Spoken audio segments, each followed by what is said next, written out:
todas as dificuldades que nós passamos em 2021, não só nós, mas todo o povo, toda a igreja do Senhor Jesus, em todos os lugares. Mas nós sabemos onde é que o nosso calo nos doeu, por isso que estamos dizendo isso. Mas se era o ano do renovo, nós podemos, com certeza, dizer como dissemos no início de 2020, quando falávamos sobre a águia, que poderíamos ser renovados como a águia o era.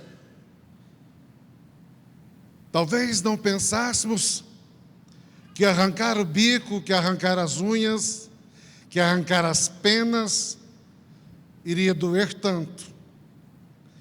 Iria nos afastar uns dos outros, porque enfim estávamos sem unha, sem bico e sem pena. Não é verdade? Então você ficou na sua casa, eu fiquei na minha, muitos cultos foram apenas online, não tivemos mais aniversários, não tivemos mais grupos pequenos, não tivemos mais reuniões de oração, não tivemos mais eventos que fossem de mais de um dia, porque nós estávamos como que águias em fase de renovação e não podíamos fazer determinadas coisas porque nos faltava o bico, a unha e as penas. Ainda vivemos tempos muito difíceis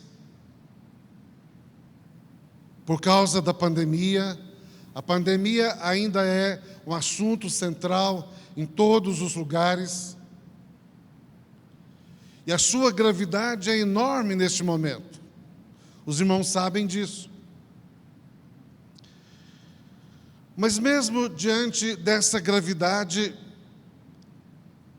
nós percebemos que aprendemos muitas coisas, aprendemos até a conviver uns com os outros na pandemia, aprendemos a ser mais disciplinados, aprendemos a cuidar de nós, porque cuidando de nós, estamos cuidando dos outros, a não ser aqueles mais rebeldes, aqueles mais desinteressados, aqueles menos informados, que não querem se sujeitar. Em geral, as pessoas estão mais compreensivas em relação ao quadro, estão colaborando, e as orientações que temos hoje por parte dos governos é essa, para nós, enquanto igreja, que nós nos reunamos, mas que nos reunamos com os protocolos, com os cuidados necessários. É assim que estamos fazendo, é assim que vamos continuar fazendo, até que o Senhor nos dê a oportunidade de jogar essa máscara longe, de jogar o álcool em gel longe, o tapete sanitizador longe, e de podermos correr uns para os outros, abraçar uns aos outros, oscular uns aos outros, comemorar aniversários dos outros, fazer eventos de 3 dias, de o dia todo. Esse dia vai chegar em nome de Jesus. Mas hoje ainda vivemos tempos de lágrimas, tempos de dores, tempos de sofrimento.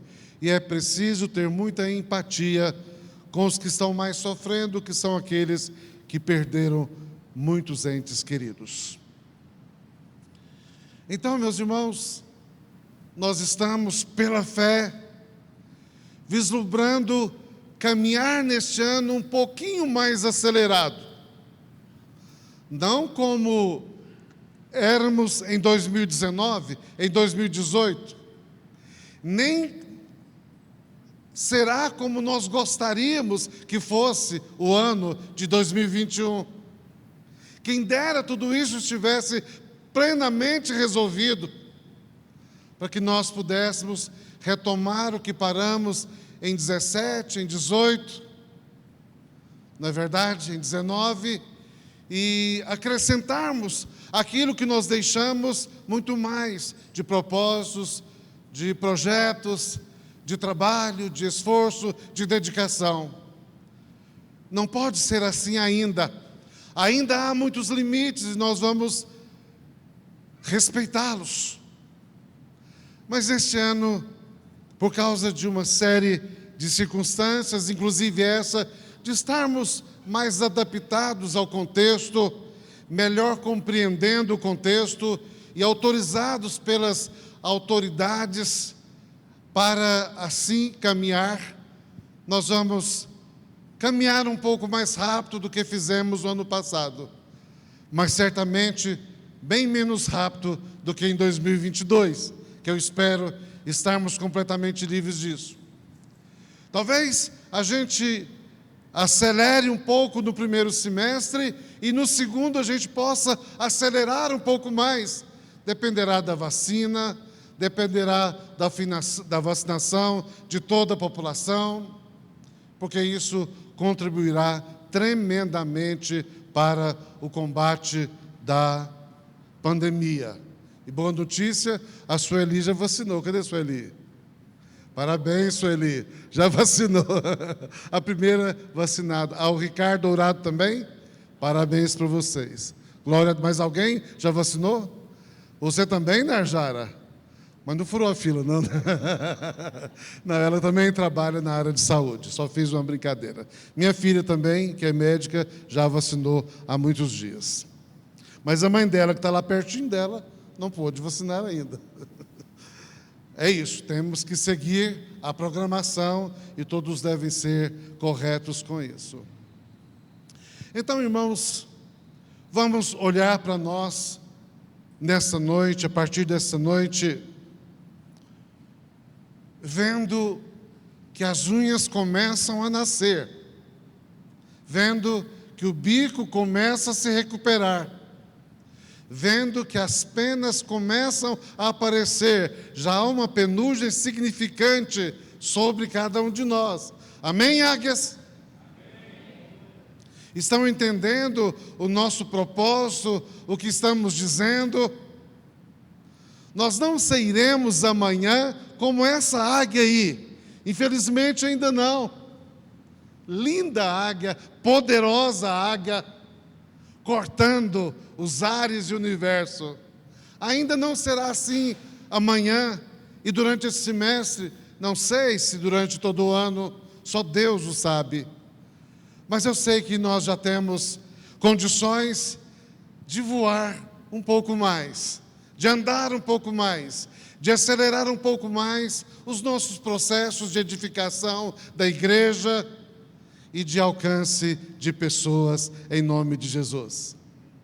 Vamos meditar um pouquinho sobre esse tema, romper em fé. Romper em fé. Muitos seriam os textos apropriadíssimos para este momento, mas eu tenho apenas 20 minutos para compartilhar essa palavra com os irmãos e preciso ser muito objetivo. Por isso eu escolhi 2 textos bem conhecidos, mas nós vamos lê-los a si mesmo.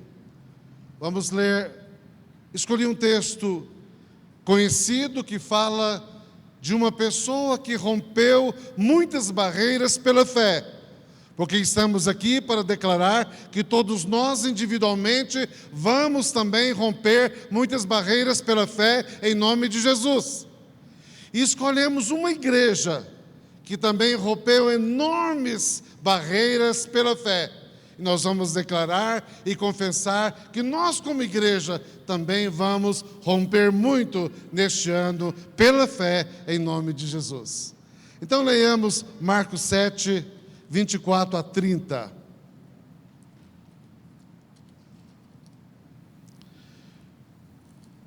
A mulher Cirofenícia, levantando-se, partiu dali para as terras de Tiro e Sidom. Tendo entrado numa casa, queria que ninguém o soubesse. No entanto, não pôde ocultar-se, porque uma mulher cuja filhinha estava possessa de espírito imundo, tendo ouvido a respeito dele, veio e prostrou-se-lhe aos pés. Essa mulher era grega, de origem cirofenícia, e rogava-lhe que expelisse de sua filha o demônio. Mas Jesus lhe disse: Deixa primeiro que se fartem os filhos, porque não é bom tomar o pão dos filhos e lançá-lo aos cachorrinhos. Ela, porém, lhe respondeu: sim, Senhor, mas os cachorrinhos debaixo da mesa comem das migalhas das crianças. Então lhe disse: por causa desta palavra, podes ir, o demônio já saiu da tua filha. Voltando ela para casa, achou a menina sobre a cama, pois o demônio a deixara. Amém? Vamos para 1 Tessalonicenses. Outro texto bem conhecido, mas que reflete com simplicidade o que nós queremos nesta noite passar, compartilhar com os irmãos. 1 Tessalonicenses 1, do 2 ao 9.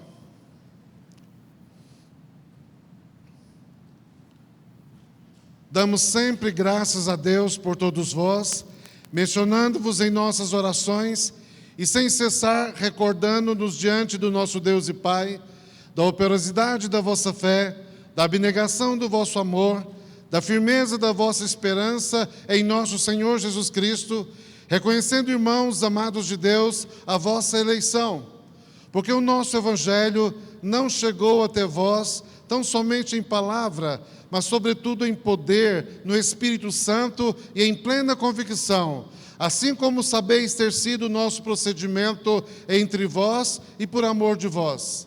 Com efeito, vos tornastes imitadores nossos e do Senhor, tendo recebido a palavra, posto que em meio de muita tribulação, com a alegria do Espírito Santo, de sorte que vos tornastes o modelo para todos os crentes na Macedônia e na Acaia, porque de vós repercutiu a palavra do Senhor, não só na Macedônia e Acaia, mas também por toda parte se divulgou a vossa fé para com Deus, a tal ponto de não termos necessidade de acrescentar coisa alguma, pois eles mesmos, no tocante a nós, proclamam que repercussão teve o nosso ingresso no vosso meio, e como deixando os ídolos, vos convertestes a Deus para servirdes o Deus vivo e verdadeiro. Amém. Aleluia. Glória a Deus.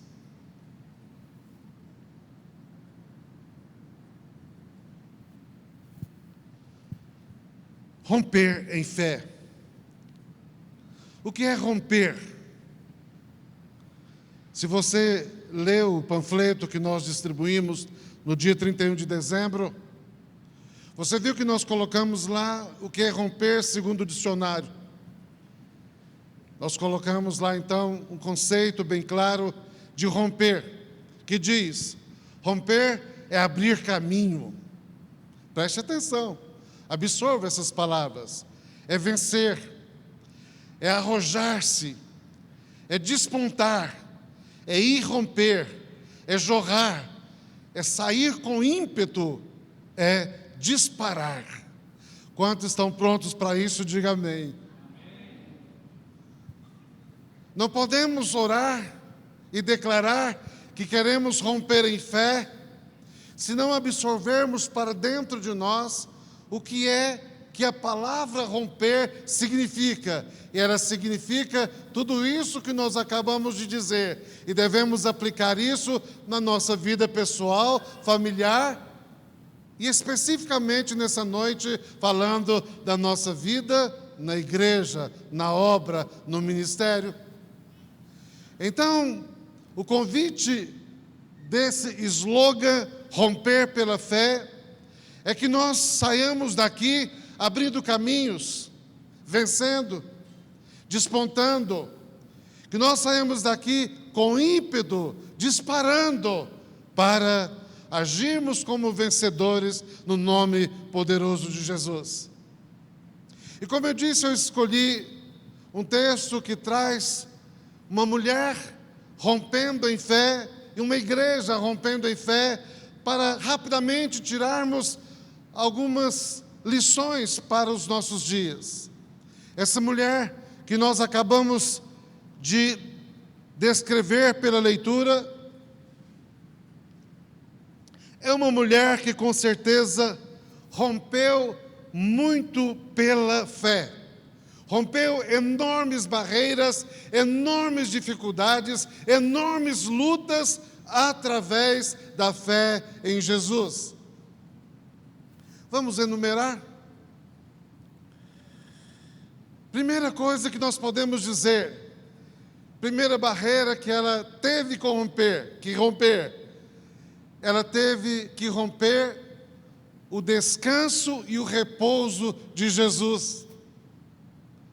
Vocês se lembram que lá no verso 24, o texto diz que depois de certos eventos, Jesus foi para determinado lugar e queria ficar sozinho, queria repousar, queria descansar, que não queria receber ninguém naquele momento, mas esse querer de Jesus, esse seu programa de descanso, de refúgio, não funcionou, porque de repente chegou uma mulher que rompeu esse descanso, que rompeu esse refúgio, que teve essa fé e essa ousadia de romper esse descanso.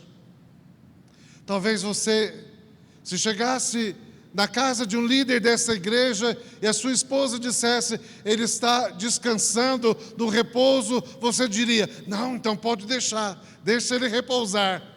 Você iria pensar, não vou perturbar o descanso desse líder ou desse pastor.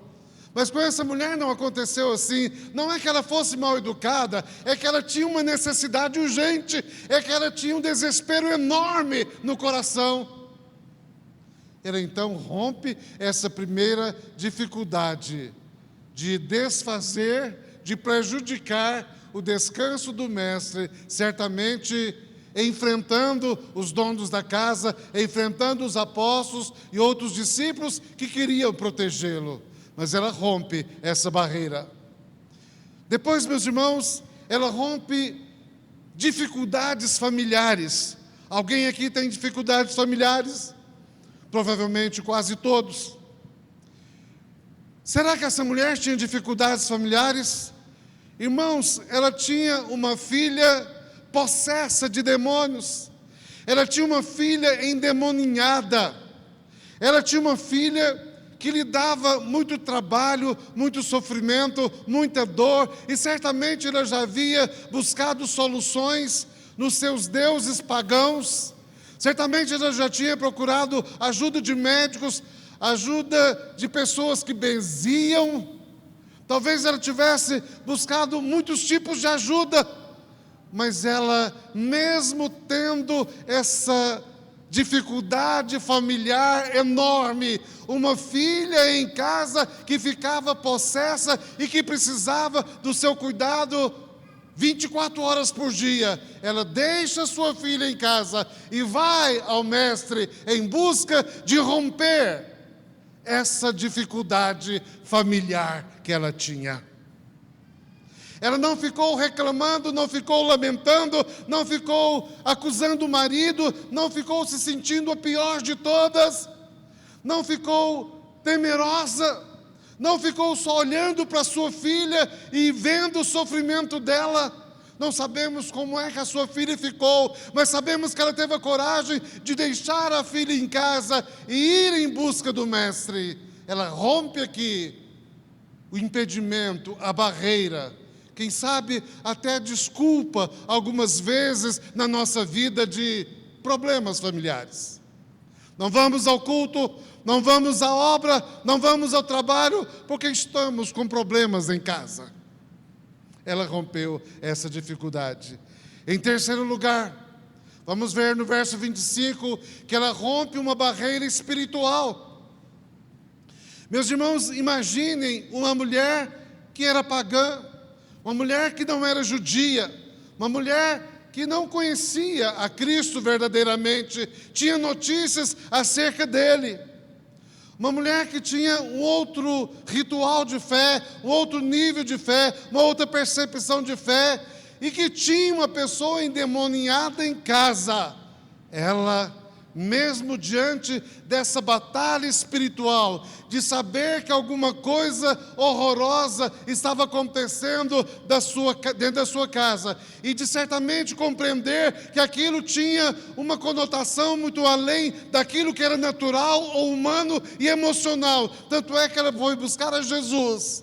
Ela rompe as barreiras espirituais que estavam sendo colocadas diante dela por Satanás e pelo demônio que estava atuando na vida daquela sua filha. Ela tem essa coragem, ela rompe essa barreira espiritual das trevas e corajosamente vai buscar condições para vencer tudo isso que estava acontecendo na sua vida. Em quarto lugar, ela vence o fato dela ser estrangeira, de ela ter uma outra nacionalidade.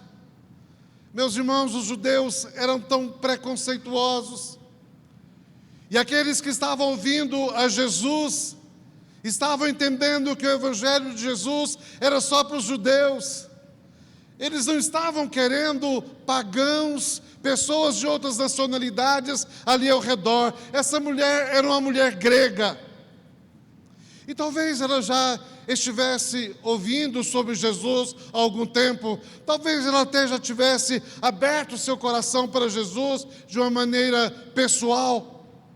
Mas ela vence essa barreira. Como estrangeira, ela não seria bem aceita, ela não seria bem colocada, ela não seria atendida como ela esperava, mas ela rompe também essa barreira. Em quinto lugar, ela vence uma outra barreira, a barreira da aparente rejeição de Jesus e a humilhação aparente que Jesus faz contra ela. Jesus disse para ela simplesmente: não é bom tirar a comida dos filhos e dar aos cachorrinhos. Em outras palavras, Jesus a chama de cachorrinho. Jesus a compara com um cachorrinho. Meus irmãos, qualquer um de nós que fôssemos tratados assim em qualquer lugar do mundo, principalmente dentro da igreja, nos sentiríamos extremamente mal, envergonhados, frustrados, decepcionados. Com certeza diríamos: nunca mais volto a essa igreja, nunca mais falo com esse pastor. Mas essa mulher vence a barreira da aparente rejeição, vence tudo aquilo que aquelas palavras duras de Jesus poderiam produzir no seu coração, no sentido dela se sentir péssima, maltratada, desfigurada emocionalmente. Ela vence a aparente rejeição. E tem muita gente por aí, meus irmãos, inventando falsas rejeições, baseando suas atitudes no dia a dia, porque se sente rejeitado, porque alguém não falou bom dia, porque alguém não lhe citou o seu nome na hora em que tal coisa estivesse acontecendo. É assim que nós agimos muitas vezes. Devemos vencer essas coisas, deixar de dar valor à aparente rejeição da igreja, à aparente rejeição dos pastores, à aparente rejeição de líderes e dos irmãos, quando alguma coisa acontecer e nós não a compreendermos, porque acontecem coisas que nós não compreendemos. Aconteceu com essa mulher algo que ela não compreendeu. Como que o mestre, como Jesus poderia dizer aquelas palavras que não poderia tirar dos filhos para dar aos cachorrinhos? Essa mulher vence a rejeição, ela vence a humilhação.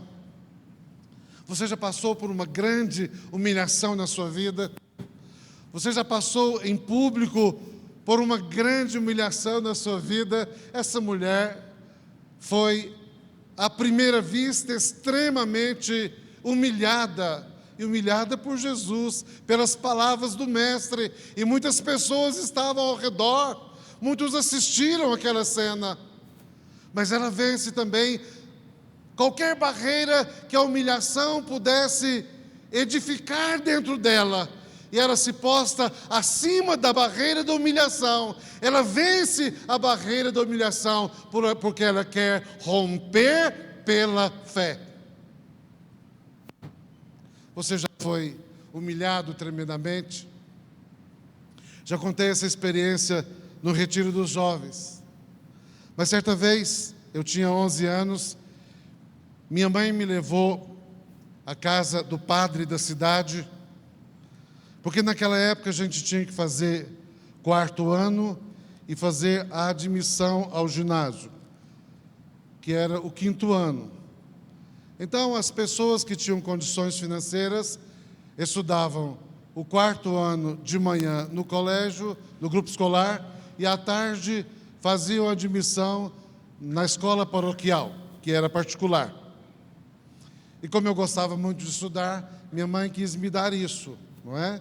Me dar essa condição de fazer o 4º e o 5º ano juntos. Só que ela não tinha condição de pagar na escola paroquial a bendita admissão, o bendito 5º ano. E ela então armou-se de coragem, orou a Deus, foi comigo na casa do padre, chegou lá e pediu a ele dar-nos uma bolsa de estudo para admissão para o meu filho. Sabe qual foi a resposta do padre?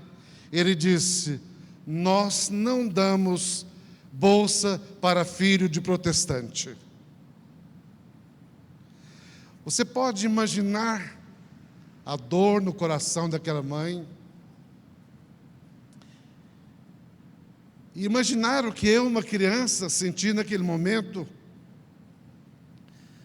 Ser protestante, Deus, é algo tão ruim assim,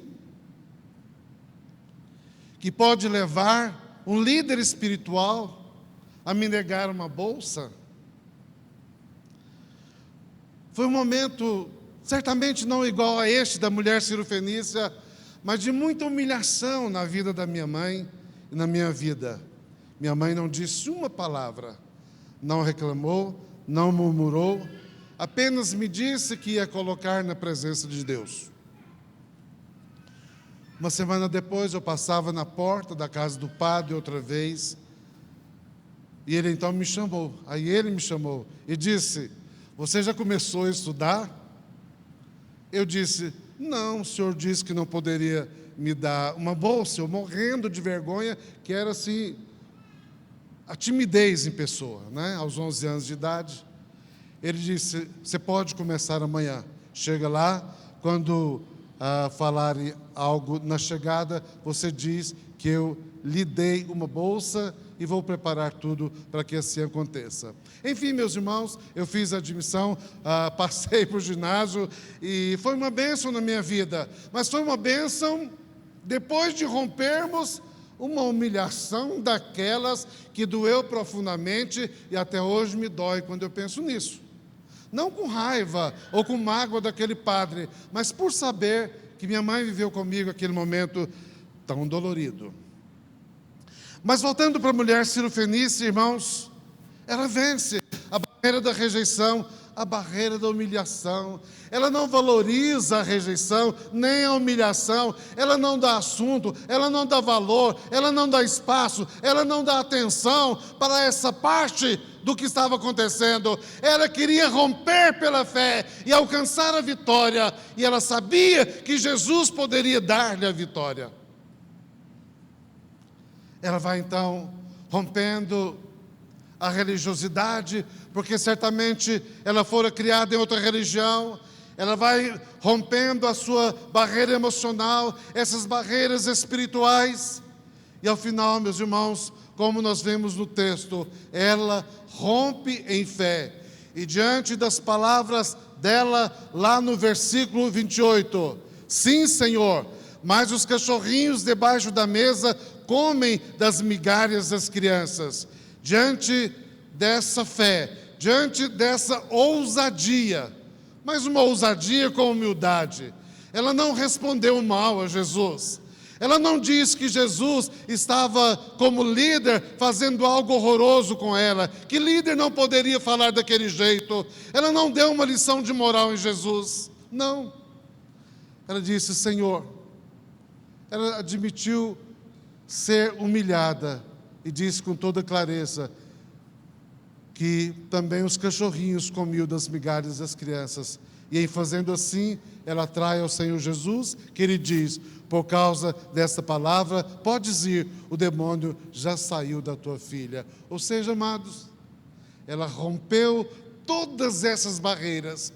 Olha que só aqui, eu mencionei rapidamente, eu coloquei 8 barreiras que ela teve que romper para ter essa bênção. Mas ela rompeu e teve a bênção em nome de Jesus. E você, como pessoa, como crente, como homem, como jovem, como mulher, precisa ter coragem, precisa ter essa humildade com ousadia e fé, para romper todas as barreiras que de repente forem colocadas diante de você. E a Tessalônica como igreja? Nós não vamos voltar ao texto por causa do tempo, mas principalmente 2 coisas aquela igreja rompeu para ser aquilo que ela veio a ser, para ser a exultação de Paulo, a coroa de alegria de Paulo. Paulo diz que Tessalônica era a sua coroa de alegria, a sua coroa de exultação, a sua coroa de louvor. Para ser isso, ela rompeu muitas barreiras, mesmo sendo uma igreja nova. Vou citar apenas 2 para você pensar. Primeira barreira que ela venceu: as tribulações. As tribulações, as provações. No versículo 6, você vai ver que ela foi implantada, que ela foi plantada no meio de muitas tribulações. Tessalônica rompeu essas tribulações pela fé e passou e veio a ser a coroa de exultação de Paulo. Aleluia. Outra barreira que nós vemos nesse texto que ela rompeu, que Tessalônica rompeu, foi a barreira geográfica para a divulgação do Evangelho. Mesmo sendo pequena ou sendo nova e tendo inúmeras dificuldades e tendo inclusive muitos problemas financeiros, essa igreja professou uma fé tão extraordinária, tão gloriosa, que ela rompe as barreiras geográficas ao ponto do texto dizer que a fé da igreja de Tessalônica foi divulgada na Acaia, na Macedônia e por toda parte. Você pode dizer amém? Essa é uma igreja que rompeu. E nós, como igreja, devemos também, nessa noite, nos levantar como pessoas para imitar a mulher Ciro-fenícia. Humildade com fé e ousadia. E como igreja, nos posicionarmos para, como Tessalônica, no século 21, vencermos pela fé todas as barreiras para edificarmos a igreja que o Senhor quer que nós sejamos, em nome de Jesus. Vamos ficar em pé e vamos cantar a canção com toda a força do nosso coração.